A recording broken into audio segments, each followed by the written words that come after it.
Your Humanities Half Hour is brought to you by the Northern Marianas Humanities Council.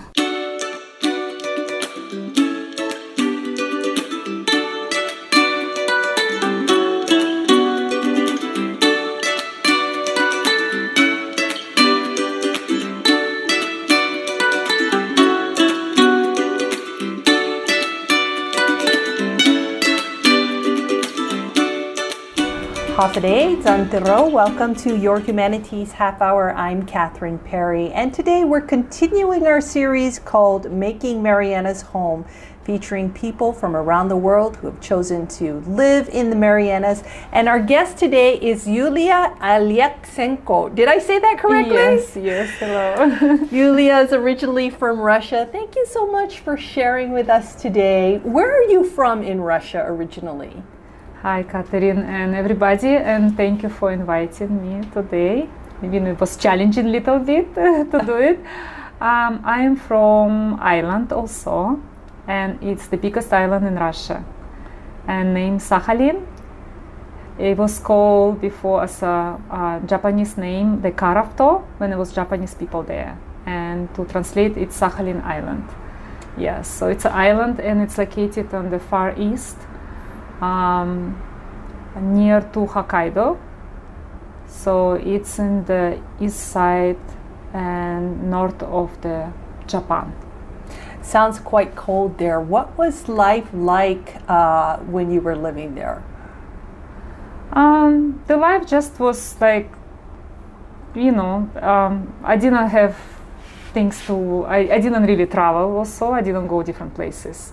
We just live, and that time I thought this is how life, just normal life, right? So it's many times when we can compare to other places, or you go abroad or you're traveling, then you can compare the life in other. But that time, now I know we had a lot of challenge there, financial challenge, and with work, to find the work. And my mom was raising basically 3 of us by herself, so most of the time she was work, and sometimes we didn't have food, and so it was quite challenging there. But you were saying at the same time, despite the challenges, you also feel you had a happy childhood. Is that correct? Yes, it's now I see, like, my son has a lot of toys, right? Yeah. So our kids, they have basically everything. They have sweets if they like, but we didn't. Not only sweets, but they get to they have a choice of what sweets they want. Yes, if they want ice cream, they can get ice cream. If they want a gum, even, because I remember how it was so seldom. If somebody have a gum, it's just something special. Or ice cream. We try to cook our own ice cream, or we try to cook on I still remember in the pan the sugar to make it, stick together so we can eat it. But before, in my time, now we have everything. But that time when I was growing up, it was so special when they announced that there is ice cream available. And then sometimes I remember that one time that we were staying, it was 3 hours in the line. It was big line, and to get that ice cream, it's like a I don't know, it's so special. Yes, we, like my mom, I still remember my mom was hiding chocolate from us. So when it's coming New Year or special or birthday, that she can just put it on the table and we can all enjoy. So most of the time she just bakes something from the scratch or anything. Just kind of cool. Now we have everything. It's kind of different from before. So how did you end up in Saipan, coming from Sakhalin? Sakhalin Island. Yeah, Sakhalin Island. How did you hear about us, and how did you end up here? It was what happened in 90s. It was reconstruction that time people was losing jobs. I started to work when I was in high school. I was trying to help my mom. And to quick transition, I went after school college and I finished like a computer college. And then still was continuing to work different jobs also. And in 90s, that my last job was I work as in retirement fund, and I tried to find for the people from different small places, the villages, the pension that people, if it's the correction officer. And then I got, many people got cut. It was, they just cut employees. I'm not sure how you call this, the words. They cut employees in the different companies, and a lot of people, they lost their jobs. So I knew I have to keep working, so I have to find any job that I can. So I remember I was working the 24 hours small shop we have in Russia before, 24-hour shops that they sell, and they open 24 hours. They can sell alcohol, they can sell cigarettes, they can sell some magazines and some food, snacks. So I was it just was transition. I found this job and I was work there. And then the other job was the factory that I moved from city to village, whereas my father was live near the cold ocean named Okhotsk. Sea of Okhotsk is the all seafood is coming from. So I work in the factory there, salmon factory. And basically, once the ship coming, then they call you anytime. So sometimes we work 24 hours there. And I didn't know, I just went there for summer, and it happens that it was very hard to find job. Then I was continuing in the winter. And it was cold, and it was very hard job. And then my mom, she met somebody, and her friend was telling her about Saipan, the Mariana Islands. And she's the one who actually was insisting, and she said you should go there because they were inviting. And her friend daughter was getting married here. And my mom she just keep pushing me, and I know I have to make passport, I have to quit this job. And plus they were not paying us salary. Something was happening there. Yeah, I never got the salary for 1 year. And then my mom, first time I was following what she's saying. Like she helped fast making passport. And I remember I was looking in the map and I said, where is this island where I'm going? How you can just push me like that? You don't know where I'm going. She said, I just feel it. This is your place. You're gonna be happy there. She just told me that. She was so excited, and until now I asked her how. She said, I don't know, I just felt it, that you need to go. Otherwise, maybe she was worried and she saw how hard it was. That time, it was really difficult transition. Many people went through that time. And and then I remember how I came with a small bag, and we just borrowed. I have $100 in my pocket. Was it what you expected when you got here? I saw pictures of the coconut trees, and I saw some of the nature and my mom said, you know what, there is one season only, it's hot there, and we love, and there is ocean, and we love the ocean, we love the sun. And in my place, more months is cold, right? It's cold, and like that. Sometimes we have an August like this, but like this climate, but it's not all the time, only maybe a few days. So for me, I was thinking about it because I really like I like sun, I like ocean, the nature, and I was thinking about it. I didn't really think to the other things. I was thinking, oh, if I find a job and I'm gonna earn money, then I can help my mom. I can help my younger sisters because I'm the oldest one.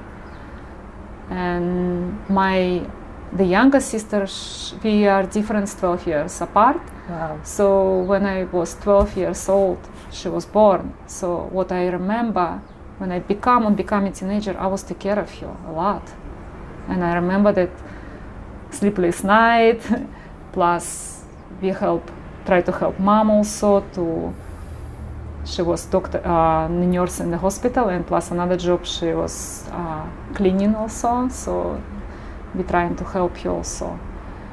And another time you want to have also like a teenager life, cool life, of course, you're cool, so all together. So I think I was thinking about my family, about my mom. That's why I was so excited when I got my first income here. I remember when I was sending to them, and even me and my sister, she lives in Guam now, we found the first letter that I sent. Until now, we are really keep it, it's so special, Before you cannot just call, like now, you buy telephone cards. Before, if you call, it was so expensive, you cannot. So we write letters and we send letters. Yeah. So what has your career been since you've lived here in the Marianas? And where are you now? I'm still actually searching myself, I can say. I'm working right now at Pacific Islands Club, and right now we all know what kind of situation, of course. It's very challenging for everybody, for the COVID, and of course the island basically here, we don't have tourists right now. But I learned a lot while I work at PIC, because I met so many different kind of people, different nationalities also. And the career also that I always want to study more. And I was able to finish this year the Northern Mariana College. So for me, it's actually bigger things. So you're getting your degree this year. Already I got it. Congratulations. Yeah. Thank you. I got it, and it was for 7 years actually to get slowly. And what is your degree in? It's a AA degree in business, and I would love to continue more, but right now it's very hard. Everything's kind of on hold. I like what you said, you're still discovering yourself. I think a lot of people can kind of relate to that this year, especially since there's been less going on, less things happening outside the home, and so I think it's probably been a year of reflection for a lot of people about their values and what we really want in life, what kind of life we'd like to live. Yeah, even here, I would not say like, when a few years ago I was able to go Russia and I went there, I feel like it's so much going on compared to Saipan. It's so many cars, so many people running around back and forward. It's so busy, And I'm like, I don't want to be like that. Just so busy, because days are flying so fast, and one day you're just sitting like, what? You look at back and like, what? This time is just, we have more time to reflect. We have more time to evaluate, maybe evaluate our life, and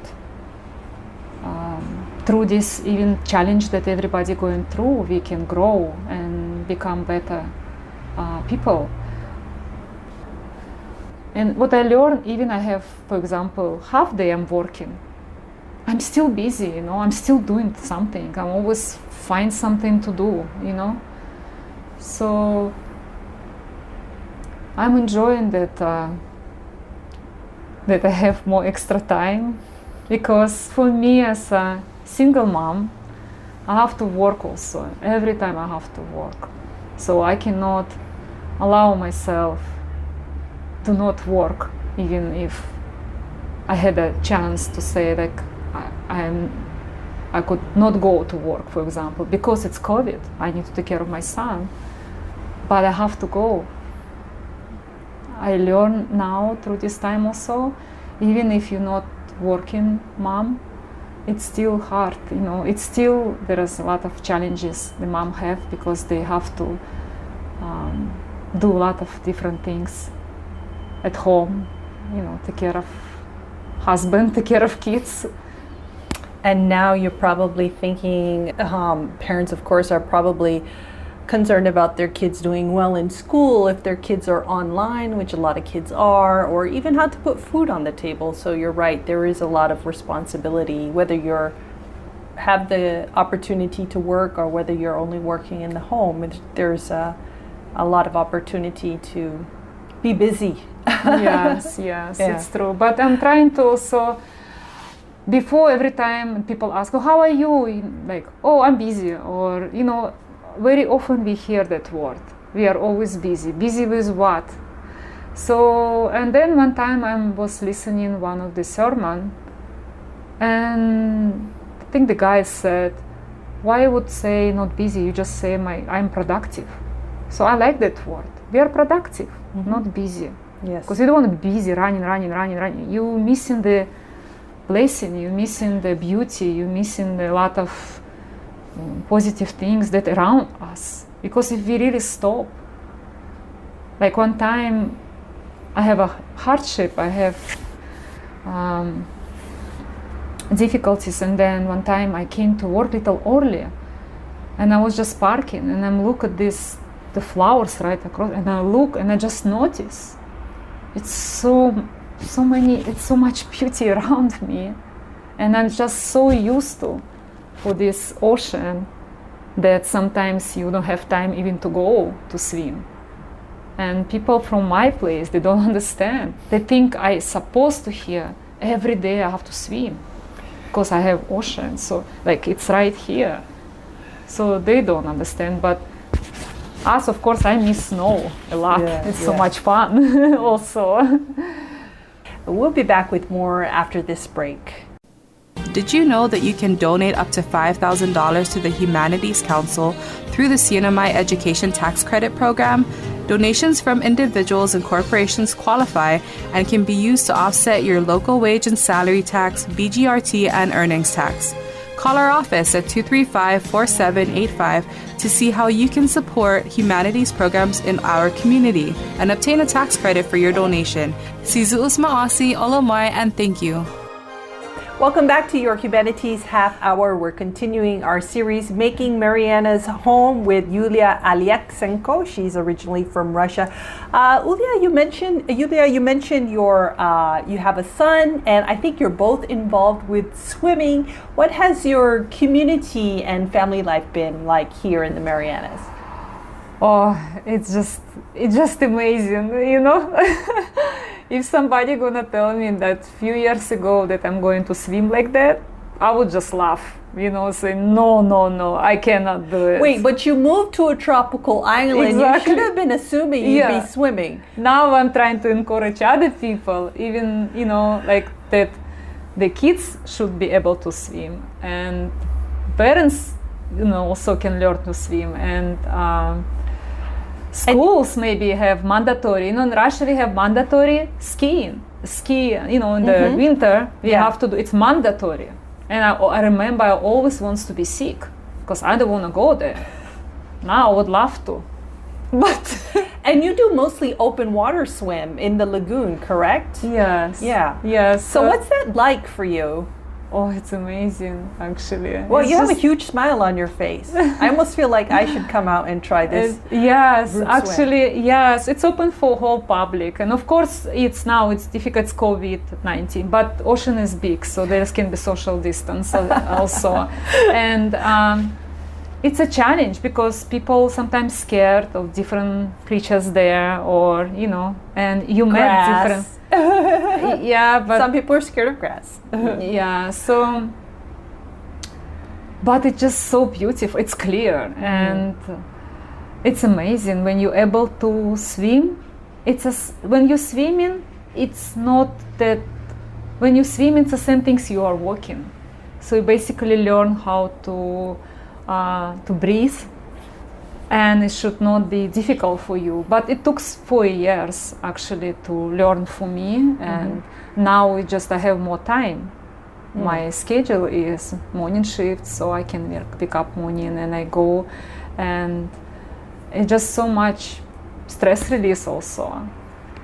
And you feel great, you feel so much energy after that. Even morning it's so hard sometimes to get up, but we always find excuses, you know. I'm busy, I have work or that. We always find excuses. It just make a goal, like, you know. A few days ago I read the saying that we should try to do things that you think you cannot do. I was thinking about that, like, wow. And you'll amaze yourself at what you can actually accomplish. Yeah, it's if we're gonna follow our thinking, then we might gonna be we will not, like, how to say, we will not achieve what we can. I mean, our body is amazing, and sometimes we don't know what it can be. How do you feel living here in the Marianas now for like a couple of decades? How do you feel it's influenced you and changed you as a person?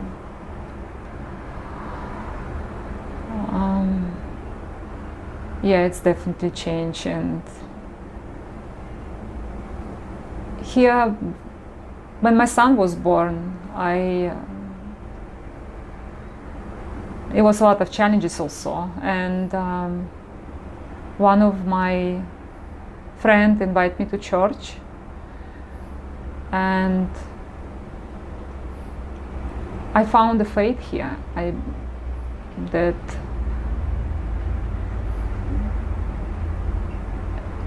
it helping me to become a better person. It helping me to be more care about people, I believe.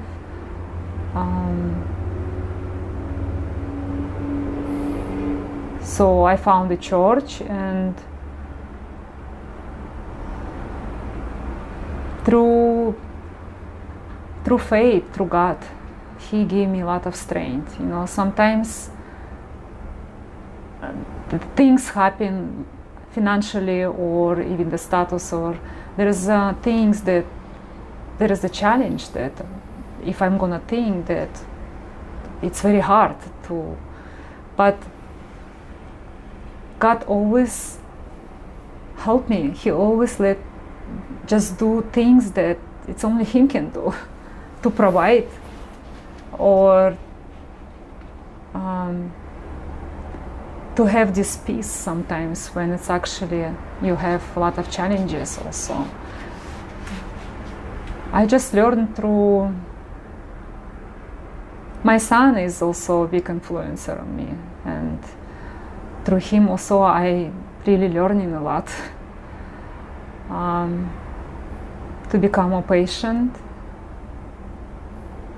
and give him also more attention, especially now we have time. And yeah, I guess that through faith that the God is love, I'm learning a lot. I actually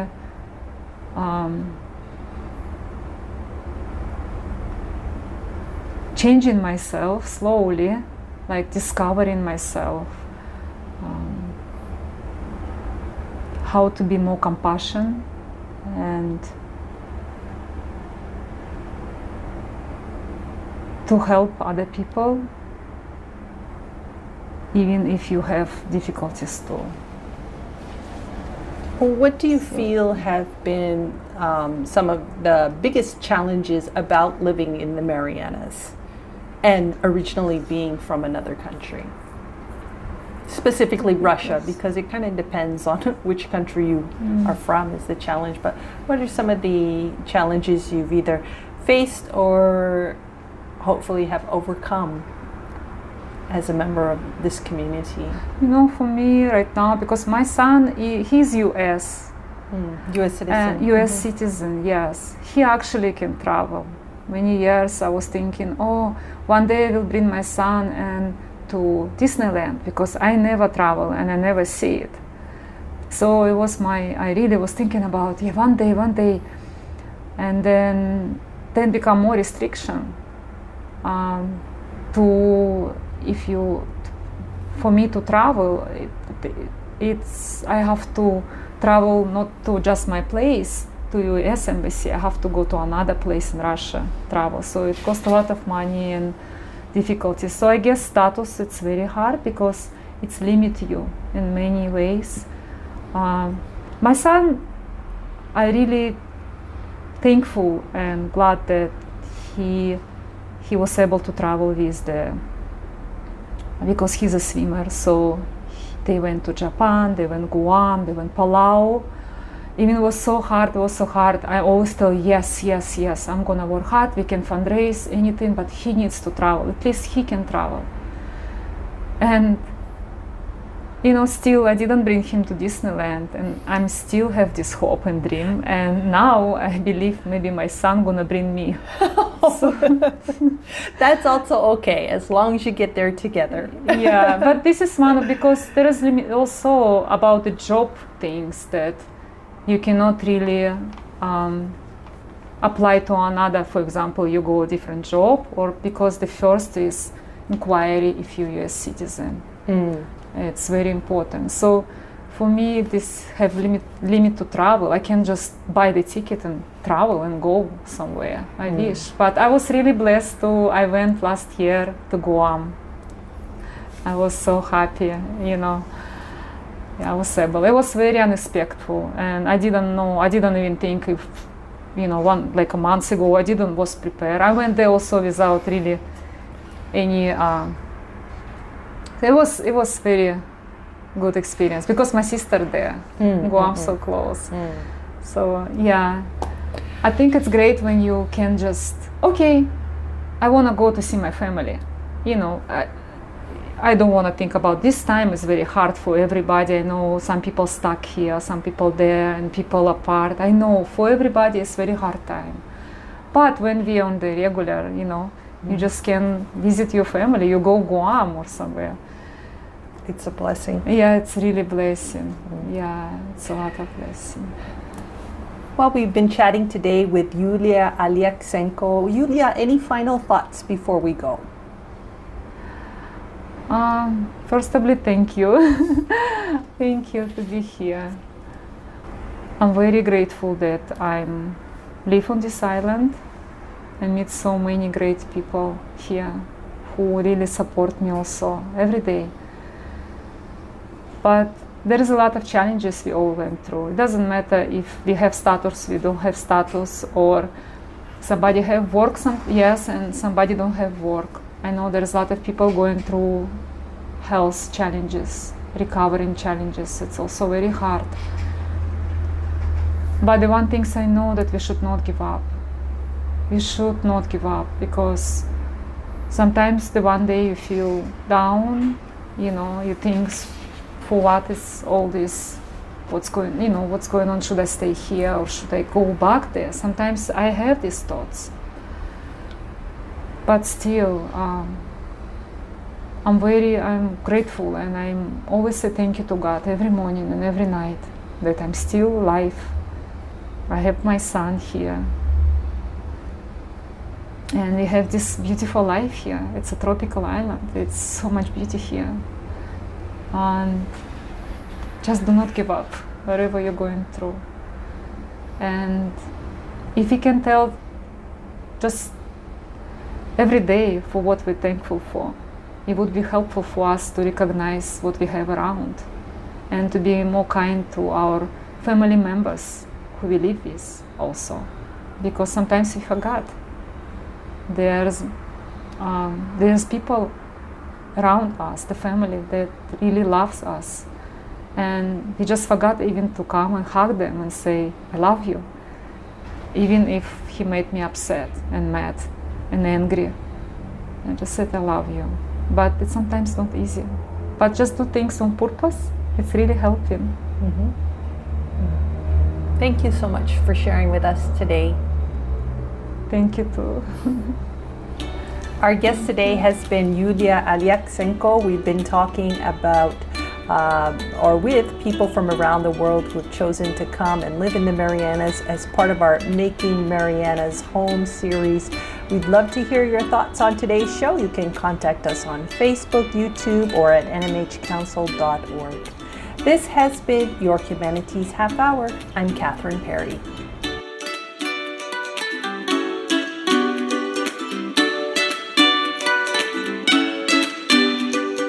This program was supported by a We the People grant awarded to the Northern Marianas Humanities Council from the National Endowment for the Humanities. Any views, findings, conclusions, or recommendations expressed in this program are those of the participants and do not necessarily represent those of the National Endowment for the Humanities or the Northern Marianas Humanities Council.